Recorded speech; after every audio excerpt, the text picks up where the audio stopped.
ख्याल रखती और आप सल्लल्लाहु अलैहि वसल्लम की बहुत ज़्यादा खिदमतगुजार थी। इबादत इलाही से बहुत ज़्यादा शगफ था।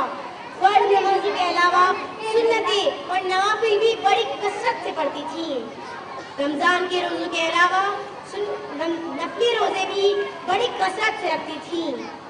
आप रज़ियल्लाहु अन्हा ने रमज़ान 58 हिजरी में 67 साल की उम्र में वफ़ात पाई और जन्नतुल बक़ी में दफन हुई। इन्ना लिल्लाहि व इन्ना इलैहि राजिऊन। मोहतरम हाज़िरीन मजलिस, ये थी हज़रत आयशा की मुख्तसर हालात ज़िंदगी और उनके फ़ज़ाइल जो मैंने आपके सामने पेश किए। लेकिन देखा जाता है कि उम्मुल मोमिनीन हज़रत आयशा या तमाम उम्महातुल मोमिनीन की सीरत और किरदार का कभी कभी मुताला कर लिया जाता है या फिर ये सीरत की किताबों ही तक महदूद होकर रह गई हैं। इनकी सीरत पर हम अमल करने में काफ़ी पीछे हो गए हैं, जबकि इनकी फजीलत और सीरत और किरदार अहादीस में और सीरत की किताबों में इसलिए है ताकि हम उसको पढ़ें, उस पर अमल करें और अपनी ज़िंदगी को सुधारें। अल्लाह ताला हम सबको इस बात की तौफीक इनायत फरमाए, आमीन।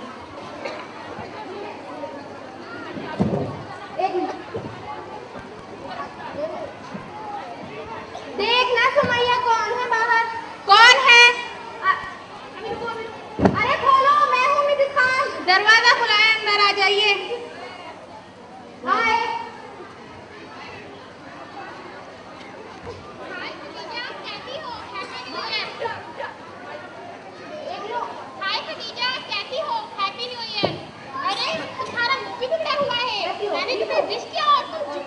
हम तो अस्सलाम वालेकुम कहते हैं या जवाब में वालेकुम अस्सलाम कहते हैं। ये हाय वाय ना तो हमें सिखाया गया है ना हमें पसंद है। ये मॉडर्न एज है, तुम तो मुल्लानी लगती हो। देखिए गजालाबाजी, मुझे ऐसी बातें पसंद नहीं है। अगर आप हमें मुल्लानी पसंद नहीं हो तो मत आए कीजिए यहाँ। अरे क्या हो रहा है तुम दोनों में? तुम दोनों की तो बनती ही नहीं। बने भी कैसे मिसेस खान? एक मुल्लानी, दूसरी अल्ट्रा मॉडर्न है। अरे कहाँ की अल्ट्रा मॉडल? यहाँ लाती हूँ तो जिन शर्ट की बजाय जिन शमीज पहना कर लाती हूँ। जानती हूँ आप लोग पुराने कहलाते हैं, लेकिन इस पूरी कॉलोनी में दो ही घर तो मुसलमानों के हैं। जब जी चाहता है उनसे मिलने का तो यहाँ चली आती हूँ। आप है कि कभी आती ही नहीं। बात यह है मिसेस खान कि हमारा मजहब पुराना, हमारी तहजीब पुरानी, हमारी सोच पुराने, हमारे ख्यालात पुराने, हमारे लिबास पुराने तर्ज के, सब कुछ तो पुराना ही है। फारूक, दीन तो हमारा भी पुराना है, वही जो आपका है, यानी इस्लाम। इस्लाम तरक्की करने को तो रोकता नहीं, नए जमाने के साथ चलने को तो मना करता नहीं। मिस्टर खान भी कुछ पुराने ख्यालात के थे। तीनों बच्चियों को सेंट थॉमस कॉन्वेंट स्कूल में पढ़ाने को बड़ी ही मुश्किल से आमादा हुए। तीनों बच्चियां माशाल्लाह टॉप जा रही हैं। स्कूल के कल्चरों में उनकी कारकर्दगी टॉप रहती है। डांस, म्यूजिक, स्पोर्ट्स में बेतहाशा स्मार्ट है। पढ़ाई पूरी करके क्या करेगी बिटिया गजालो? पढ़ाई अभी तो बहुत लंबा मरहला है मिसेस फारूक। वैसे हमने तो सोचा है इसे एमटेक और एमबीए कराने का, ताकि किसी और की जॉब पर लग जाए। तो पढ़ाई, एमटेक और एमबीए वगैरह का डांस और म्यूजिक से क्या ताल्लुक? जिंदगी में बहुत कुछ की जरूरत पड़ती है। अगर जरूरत भी ना पड़े तो उससे शख्सियत में निखार आता है, पर्सनैलिटी डेवलपमेंट होता है। बेटी को कंपनी में मुलाजमत कराएंगे यानी नौकरी। किसकी नौकर होगी वो? नौकर नहीं, ऑफिसर होगी मिसेस फारूक, ऑफिसर। खदीजा और सुमैया को आप इस्लामिक स्कूल में क्यों पढ़ा रही हैं? क्या करेंगी वो पढ़कर? बुर्का ओढ़ने पर तो कोई अच्छी जॉब मिलने से रही।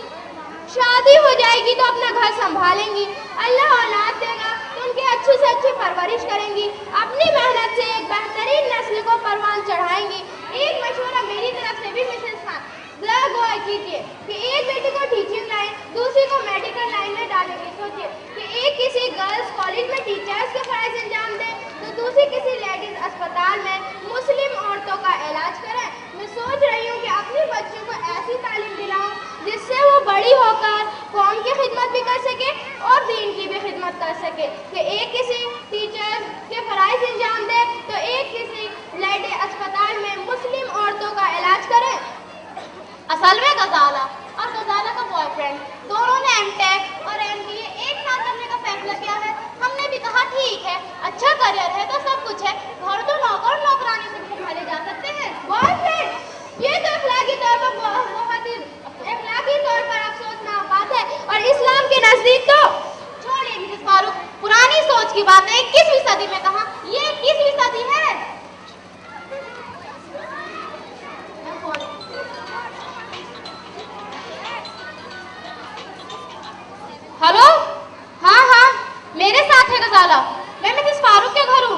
अच्छा ठीक है, आ रही हूँ।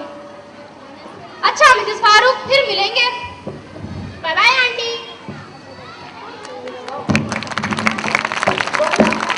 पता नहीं कहाँ जा रही है बाय बाय करने, जैसे कि सलाम करना ही ना सिखाया गया हो। नहीं तो कब से? शामी से? नहीं नहीं, वो आज। अच्छा ठहरिए। जी जी, बेगम को जगा के पूछता हूँ। जी, अभी 5 मिनट में कॉल बैक करता हूँ। किसकी कॉल थी, क्या हुआ? मिस्टर खान का फोन था, कह रहे थे शाम गजाला शाम 6 बजे घर से गई है तो अभी तक घर वापस नहीं आई। कह के गई थी फैजान से मिलने जा रही हूँ। ये फैजान कौन है जानती हैं बेगम? जानती तो नहीं, अलबत्ता गुमान है कि वही होगा गजाला का बॉयफ्रेंड। मिस्टर खान पूछ रहे थे गजाला कहीं हमारे घर आई? नहीं नहीं, वो तो कभी हफ्ते 2 हफ्ते में आ जाती है, 1 हफ्ते से तो आई ही नहीं। अच्छा बता देता, मैं भी सैंडल पहन के चली गई थी।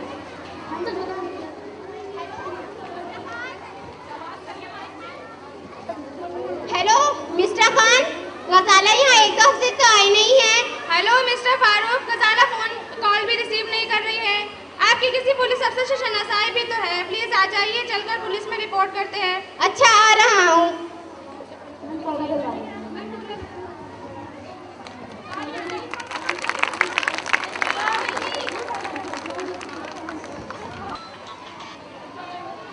हेलो जी जी जी, मैं मिस्टर खान बोल रहा हूँ। क्या? किसका फोन है? गजाला है ना? ठीक है ना वो? मैं बात कर रहा हूँ। क्या हुआ? ओह, क्या हुआ गजाला को? ठीक है ना वो? कहाँ है वो? क्या हुआ उसे? अच्छा मैं भी आता हूँ। चलिए मिस्टर फारूक। अरे बताइए ना गजाला कहाँ है? अरे ठीक है ना वो? रुको, हम अभी आते हैं।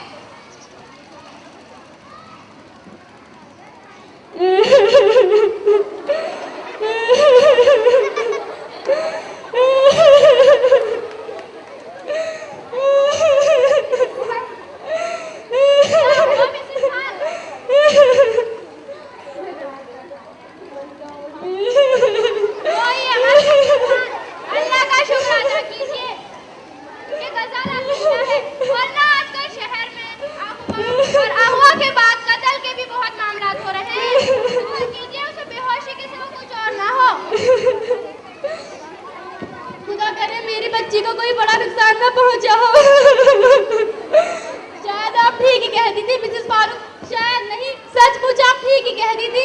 मेरी आंखें खुलने लगी है, खुल गई है। अब मिस्टर खान से तीनों बच्चियों के बारे में, या खुदा मेरी बच्ची सही सलामत यहाँ पहुंच जाए। अल्लाह का शुक्र अदा कीजिए, गजाला आ जाएगी। अच्छा मैं जा रही हूँ, अल्लाह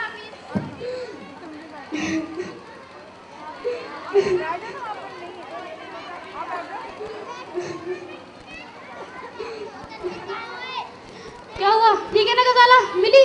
वो कैसी है? अरे क्या बताएं बेगम, गजाला नर्सिंग होम में है, बेहोश। मिस्टर फारूक उसके पास है। पता चला है कि गजाला फैजान के साथ घूमने निकली थी। दोनों रेस्टोरेंट में कॉफी पीने गए। वहाँ फैजान का कोई दोस्त मिल गया, तीनों ने मिलकर कॉफी पी। कॉफी खत्म करके फैजान अपने घर चला गया।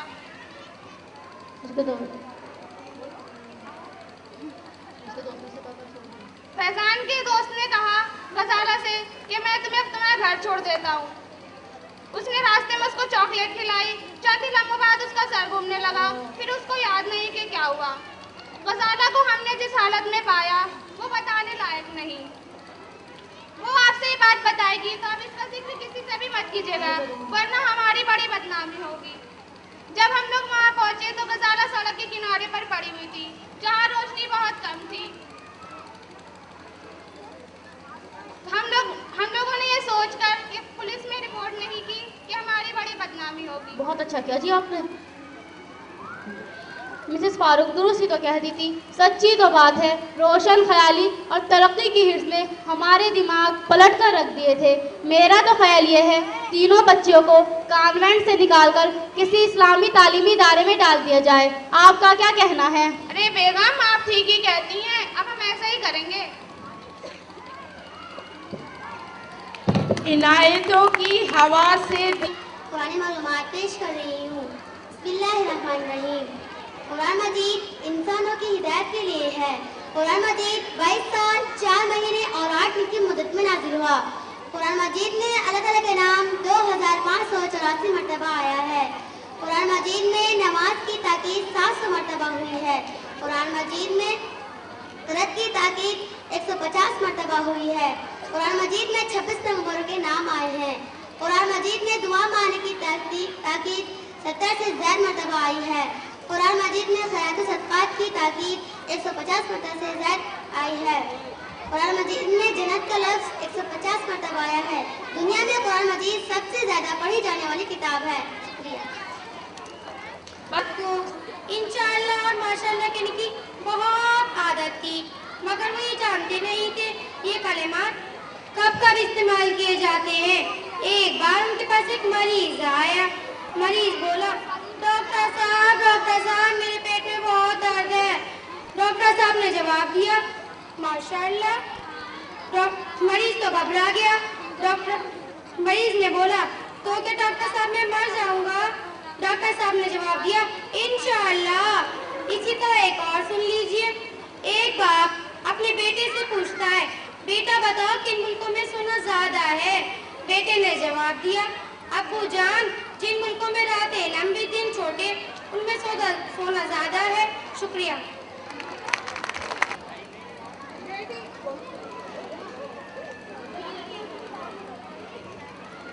बेटी बेटी अस्सलाम वालेकुम अब्बा जान। वालेकुम अस्सलाम रहमतुल्लाहि व बरकातुहू। कहो बेटी कैसी हो? अल्हम्दुलिल्लाह मैं आपकी दुआओं से खैरियत से हूँ।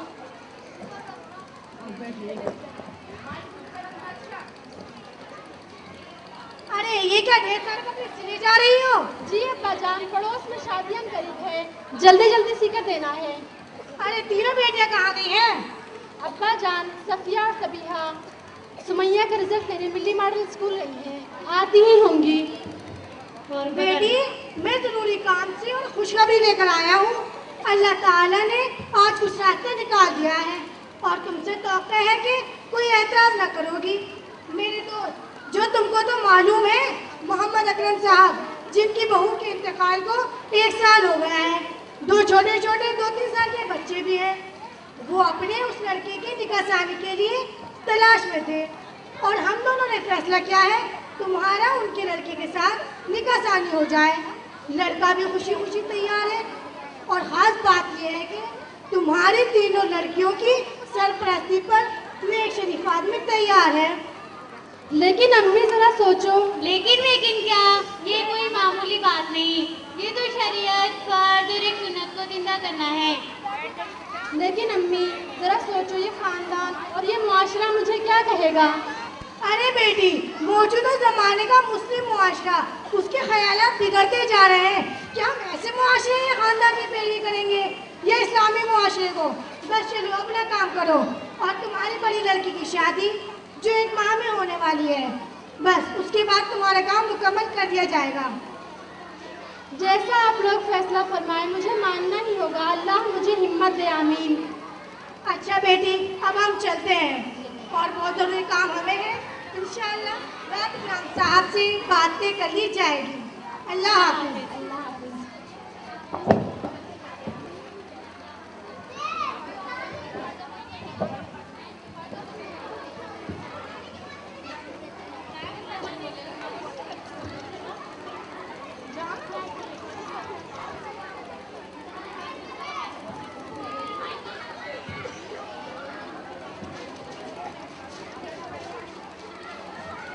आ गई बिटिया। अम्मी जान, सुमैया फर्स्ट क्लास में पास हो गई।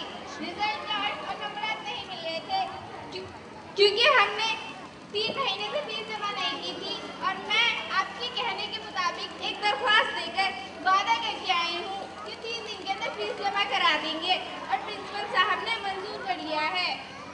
हाँ बेटी, अच्छा किया। मैंने भी इरादा कर लिया है कि हम जो 15 यूं का घर का गल्ला खरीदते हैं उसके बजाय हम 8 यूं का घर का गल्ला खरीदेंगे और बच्चे हुए पैसे से सुमैया की फीस जमा करा दी जाएगी और आइंदा पैसे के लिए सिलाई का काम तो चल ही रहा है, पैसे आ जाएंगे इंशाअल्लाह। अम्मी जान, एक बात बोलूं? बेटी बोलो। अम्मी जान, मेरा ये दिल चाहता है कि मैं मिल्ली मॉडल स्कूल में अपनी खिदमत दूं। वैसे भी मैंने बीएड तो कर ही लिया है। फिर अब्बा जान मरहूम को भी ख्वाहिश थी कि मैं किसी दीनी इदारे में पढ़ाऊं जहां इस्लामी माहौल हो। हाँ हाँ बेटी, वक्त और हालात अगर साथ दे तो कर लेना। मैंने भी इरादा कर लिया है कि तुम्हारी बड़ी बहन की शादी हो जाए तो मैं मिल्ली मॉडल की प्रिंसिपल साहिबा से बात करूंगी। अच्छा अम्मी, हम खाना बनाने किचन में जा रहे हैं। अच्छा ठीक है।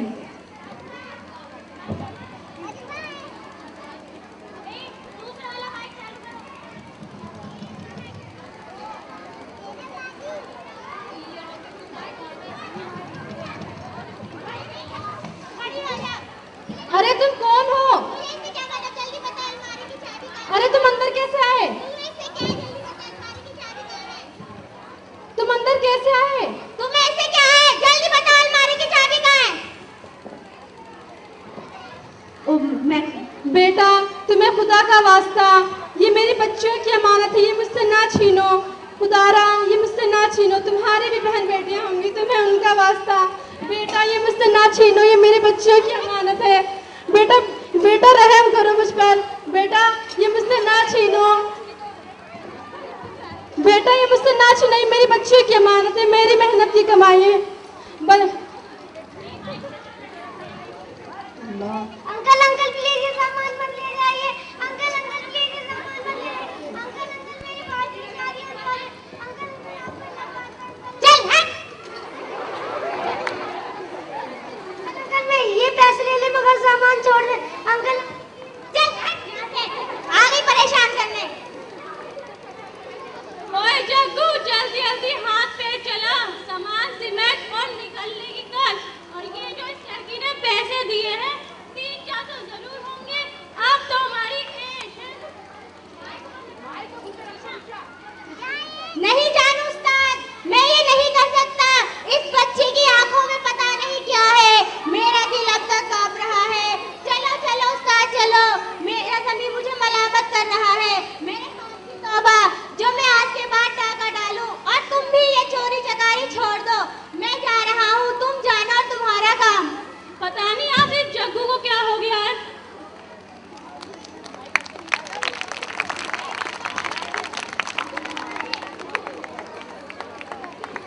बाजी, ये सामान कैसे बिखरा हुआ है और तुम सब क्यों रो रही हो? बाजी बताओ आखिर क्या हुआ है? क्या बताऊं भैया, अल्लाह ने बड़ा करम किया, उसने मेरी लाज रख ली। शुक्र करो बाजी, अल्लाह ने इज्जत तो आप लोग रख ली। इज्जत बड़ी चीज है। सच में मुद्रा गफूर रहीम है। अपने बंदों पर सिर्फ वही रहम करता है। इन सब पाक लोगों के दिल में इसी ने रहम डाला।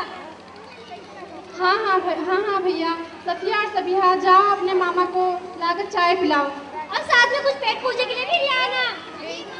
अब सब ठीक है, रिलैक्स हो जाओ। अब उस ठाकुर के दिल में अभी भी नेकी बात दिखी थी जब इसके ज़मीर की मनामत ने अपना काम दिखा दिया। और हाँ, चाय से फरागत के बाद सब शुक्राने की नफिल अदा करना और अल्लाह का शुक्र अदा करना जिसने साफत को टाल दिया।